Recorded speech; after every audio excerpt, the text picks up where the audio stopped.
and welcome to Moonbeam Connections. I'm Jacqui-Leigh. Today on Into the Shadow Cards, we are going to draw one of our shadow cards and see what spirit is encouraging us to address, to heal, to acknowledge that it's there. Which shadow aspect of ourselves does spirit want us to recognize, start to heal, work on? And I do set the intention that these messages find those who need them when they need them. However, it doesn't mean the entire message is meant for you. It just might be a portion of the message. So take what resonates and just leave the rest behind. So let's see what aspect spirit wants us to work on. So first we have triggered, and then we have forgotten needs. Okay. So triggered is, when we have, trauma, things that have happened to us, we end up getting triggered. It's like PTSD, right? Or CPTSD. And so it's like, if you've been in war with bombings and that sort of thing, when you hear a loud noise, that might cause you to jump. When you hear a bang, that might cause you to jump. And that is being triggered, right? It can also be having those, hairpin trigger for anger because of things that have happened to you in the past. You have this buildup of anger, and so then you can easily become triggered and get angry. And then we have our forgotten needs, and of course, this works alongside of this card quite well. So, forgotten needs is when somebody has been, neglected, they didn't get the emotional support they needed. Maybe they didn't get the physical support they needed in terms of, making sure I had enough food and a place to stay. And so when we have these two cards together, really, it's kind of showing that, okay, when we were younger, we had this trauma with our needs not always being met, and that has led us now into being triggered for whatever reason. So it could be, nobody ever helped you, and so then when you see somebody who's, constantly asking or trying to get somebody else to do something for them, that triggers you because you're like, well, we all do this by ourselves. Why are you even asking? So it could be different things like that. But what Spirit is saying is that you need to understand, these needs you had likely in childhood that weren't addressed is now causing this sort of hairpin trigger. So whatever it is, and it doesn't have to be a hairpin trigger, but it could be certain things that, you see something or you hear something, and that brings up a lot of emotions that make you upset or angry, or you see something and you hear something, and so you overreact and start yelling and screaming, or you take things the wrong way, or you don't hear people out, whatever it is. And so Spirit is saying, yes, we had some forgotten needs, and we need to address that, and we need to address it, how that has led to us being triggered by certain things. So if you, as a child, you weren't given enough food, and so, whenever you had a plate of food in front of you, you ate the whole thing because you didn't have enough growing up. And then now you get triggered anytime you see someone wasting food, or, they go and they buy a loaf of bread and then they just let it rot, or they buy, food at a restaurant and they only eat half of it. And so it doesn't have to necessarily be, sort of somebody doing something, or, that is somebody doing something, but it doesn't have to be someone like acting in a really negative way or whatever, but it's just understanding that because of what happened in the past, now these are things that bother you in the current present time. However, they probably shouldn't be bothering you, right? You probably shouldn't be triggered. And of course, as I always say, trauma therapy. So that's the way to go. Get therapy. I'm not a therapist at all. I am just trying to bring to light maybe some aspects that you weren't aware of or you weren't paying attention to that you can focus on and try and heal. So let's ask Spirit for how are we going to heal this? So what step, what step should we take? Should be the first step into healing our forgotten needs, which leads to us being triggered. So what's the first step in starting to heal this? Oh, that one came flying out. That did quite a little dance there. And we have, the Tower. Okay, so Tower is all about like sudden upheaval, having a revelation, major changes, like quick changes, sort of the idea behind the Tower is everything collapsing down around you. So this could be like your whole life falling apart, but it doesn't necessarily have to be a bad thing, right? Because when the Tower comes crashing down, what does it do? It actually releases these people from being trapped within that tower. So sometimes we build these towers around us, right? You build this community or home or whatever it is, you have this around you and you feel like it's keeping you safe, but it's actually keeping you trapped. And when that comes crashing down, that allows you that freedom. So if you were in a bad relationship, but you didn't, you don't really want to leave it, you have security, even though it's not a good relationship, you're secure in the fact that you understand this relationship, or you're insecure, and so you don't want to lose this relationship, you'll hang on to it for any reason, and then the person just walks out on you and leaves you. And so that's like this Tower moment. Everything's coming crashing down. I gave everything to this person, and now they're just walking away. But at the same time, that's releasing you from that bad relationship and allowing you to start healing and moving on to healthier relationships. So I think really the first step is sort of to really examine your life and see where you need to have a Tower moment. So if you're in a toxic relationship, that would be a need to have a Tower moment. If you are, whatever, say, have a home that's too expensive, because you're so, insecure. You want other people to see that you have a lot. You want other people to see that you're successful, but that's really putting you into bankruptcy. Tower moment. We got to get out of this house. We got to sell this house. We got to start over again. Maybe we do have to, it's just not possible anymore to continue with the bills and everything. And our Tower moment needs to be bankruptcy. But of course, everybody's situation is a little bit different. So whatever in your life you sort of feel trapped by, or even you feel like you have this, like you not that you don't feel trapped by, that you're scared to lose, right? But you think that it might be contributing to your forgotten needs and being triggered by things. That would be what needs to fall. So there needs to be a major transition within your life. That might be moving home, changing relationships, cutting people out of your lives, changing jobs, right? You could be in a very toxic situation in your job that's triggering you, and that, you're not, they don't understand you need vacation time too, or you need downtime too, and they're just always calling you and, saying, oh, you can't go on vacation, we need you here, and that's triggering you because it's like everybody's always bothering me. Tower moment is, I got to quit this job. I got to just leave, quit, and go on to the next thing. Of course, if this is a job, I would recommend getting a new job first before we quit the old one, right? Unless you're in a financial situation where you can't afford to live for a while you find a new job. But I would say definitely what the next step is looking around and deciding what needs to completely change, what needs to completely be cast aside in order to allow new, or in order to release yourself into the new. Okay, so we're going to say that we have our Tower moment, and then now we've had this Tower moment, we've decided we need to break up this relationship, we need to switch our jobs, we need to change the schooling we're in, right? The course of whatever path we're on. And so after we've done this, after we've had this Tower moment, now how do we start rebuilding this? So let's ask Spirit that. So now how would we start rebuilding this, please? And there we go. And, reverse Seven of Cups. So the Seven of Cups, when you have it upright, it's actually all about having a lot of choices, or, illusions of things, imagination. It's like, there's all these cups and I don't know which one to choose. And some of them are good and some of them are bad. And some of them I think are good, but they're bad. And some of them I think are bad, but they're good. And when we flip this up, you're getting this, now, of course, it can always go two ways, right? I always say when you flip them, like this way is one thing, and then when you flip them, it's either I'm going to the extreme of that thing and it's too much, or I'm going to the opposite. That's how I always look at it. So you always have to take it from whatever resonates with you. However, it does look like there will be some clarity once you have this tower moment, so you might realize, I've had this tower moment, I've ended this relationship, and all of a sudden I get clarity of, oh, wow, that relationship was really draining me. That relationship was really toxic. Like, I didn't realize how, in the bubble I was. And now that I've been released from that, how in the tower I was, now that my tower's collapsed, I've been released from that. Now I actually see how toxic everything was.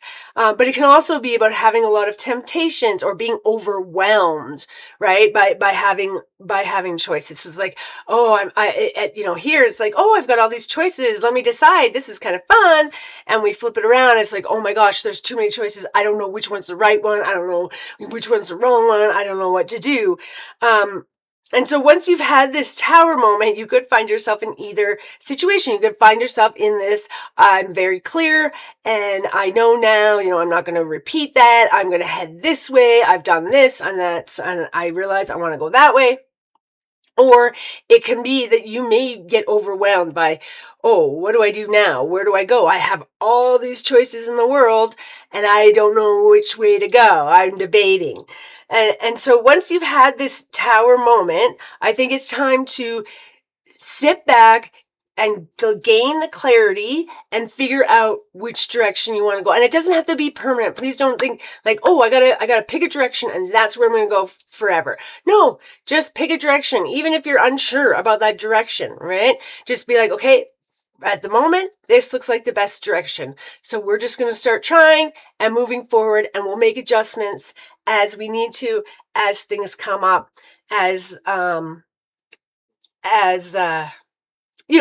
we'll adjust things. So something comes up or we hit obstacles or, we realize, oh, this is not my path. I thought this was a good path, but no, we can always make adjustments. We can always change, but at least you're starting to move forward and starting to get past sort of, being triggered and having these moments. So I think today we definitely need to get you an angel card for this reading. So angel numbers. So we'll see what angel numbers Spirit wants for you today.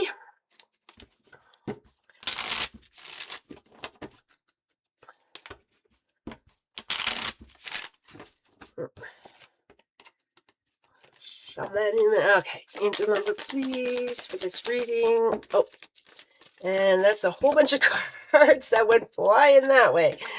So let's shove them in. Let's try this again. Slow it down a bit. Oh, that one for sure wants to come out. And let's see what we got here. Ooh, 999. Now, tower moment with 999. So this is the card of completion. It says, release what no longer serves you and prepare to embark on a new chapter. So there you go, right? Release. So have this tower moment where you're releasing what no longer serves you and prepare to embark on that new chapter in your life where things will be a little bit more settled. But what Spirit is saying with this card is that, yes, you need to release what no longer serves you, but also prepare to embark on that new chapter, right? So we have the tower, that's us releasing what no longer serves us. And then we have here where we are gaining the clarity, maybe feeling overwhelmed by, we could do anything now. What choice do we make? Being tempted by different things. But it's Spirit saying, like, start preparing for that. Start preparing for having all these options. Start preparing for where am I going to want to go next, so that when the tower moment does come down, you at least have a bit of an idea of where you're going to be headed or what your next step is, right? And it might be simple as the tower moment coming down is I'm ending this relationship and I'm just going to figure out at this moment where I'm going to go live. I have to move out of this place with this person. So I am going to figure out, okay, what's my next step? I'm going to an apartment. I'm going to a shelter. I'm going to go stay with my parents. I'm going to go stay with my siblings. So have a bit of a plan. It doesn't have to be a long-term plan, right? It's just, what am I going to immediately do after the tower happens? What plans am I going to set in place so that I can close the chapter, right? Close the chapter here, but start opening the next chapter. And it's a start opening the next chapter. It's not, I'm right in the next chapter and we're going full steam ahead and I know what I'm doing. That's not what we're saying here. It's start preparing and start allowing the next chapter to open up, and we'll go along, right? Because as you go along, these new opportunities are going to start being placed in front of you. You'll start seeing them come down your path. You might be like, no, that'll never happen. But you end up going to a shelter after getting out of this bad relationship, and all of a sudden, you meet someone in the shelter, and you guys hit it off really well, and so you decide, oh, you know what, we're good friends. The two of us can combine our resources and get an apartment together, and that'll be, and so as you go along, as you start making changes, opportunities for new things, things that are more aligned with you, things that are more, that are for your highest and greatest good, will start being presented to you. But you first got to get through that tower moment. And we are definitely going to get you a Moonology card today. And then I think that will be it, unless I feel called to something else. Oh, we will take that one, because that one just went up flying.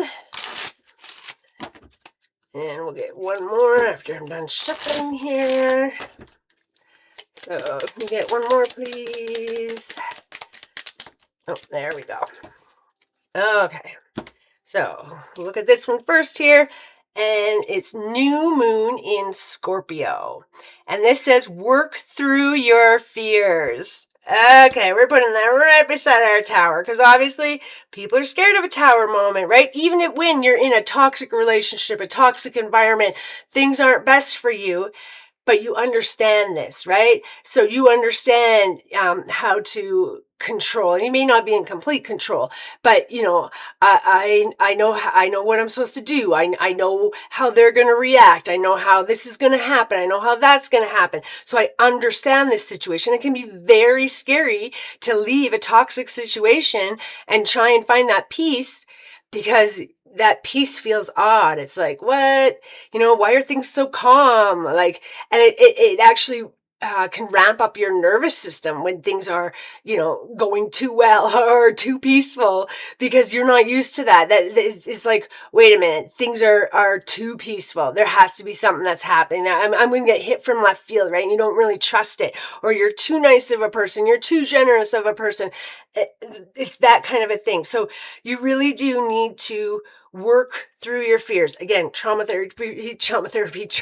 Like, I really do recommend it. I've been through it, and so that's how I know. So you need to work through whatever those fears are. So whether the fears are, of having this tower moment and how maybe somebody else is going to react, or how the wider world's going to react, or my family's going to react. Okay, let's work through those fears. Or if it's like, well, we can get through the tower moment, but I don't know what to do once I get on the other side. Like, that's where my fear is. I'm lost. Like, I've been attached to this thing forever, and I understand it, and I know what I'm doing day to day. And now all of a sudden I have all this freedom of choice to do whatever I want. And it's like, I'm not used to that. I'm used to sort of being, in this structure, whatever, even if it's toxic, this structured situation. And now that I'm not in this structure of a situation, I don't know how to function anywhere else. I don't know how to create my own healthy structure, or healthy boundaries, or, I don't know how to even maybe, live on my own. I've never lived on my own. How am I going to do that? I'm going to be lonely, or whatever. And so you need to work through these fears. Understand it's okay to have fears, right? It's not okay, though, to not do what is meant for you, or not do what is best for you because of those fears. That's what you don't want to do. I always tell my kids, right? Being brave is not about not being afraid, right? That's not bravery. If you're not afraid to do anything, you're not, like, say, jump off a diving board. If you're not afraid to jump off a diving board, you're not being brave. You're just not afraid of that situation. But if you're extremely afraid of jumping off a diving board and you get up there and jump off it anyways, that's bravery, right? So bravery is being afraid, but doing what you need to do anyways, in spite of the fear. Bravery has nothing to do with, oh, I'm so brave, I don't feel the fear. That's not bravery. There's no bravery if you don't feel fear, right? The bravery comes from, I am very afraid. I am afraid, but I'm still going to do what I need to do. I'm still going to do what's best for me. I'm still going to do what has to be done in this situation, irregardless of what my fears are. That is bravery, and that's where you need to stand. Oh, and then we have full moon eclipse, and its conclusions are within reach. Like, that's like right on the tower. So, this is telling you, right? You need to release what no longer serves you. You're at the end of a cycle here. It needs to be completed. You need to work through your fears. We got, right? That's what our shadow aspects are. So let's work through our shadow aspects. Understand that, yeah, we're going to have to go through a tower moment. That's what's best. But on the other side, we're going to be able to find clarity. We're going to be able to have more choices. And the conclusion is within reach. I mean, that is, the conclusion of whatever this is, whatever this tower is that's holding you in, is within reach. It's close. It's there. You just got to basically step through it. So work through your fears, step through it. Oh, is that a fly? I don't know what that is. There's something on there. I think it's a fly. Anyways, I will end this now. I am sending you peace, love, and happiness. Bye for now.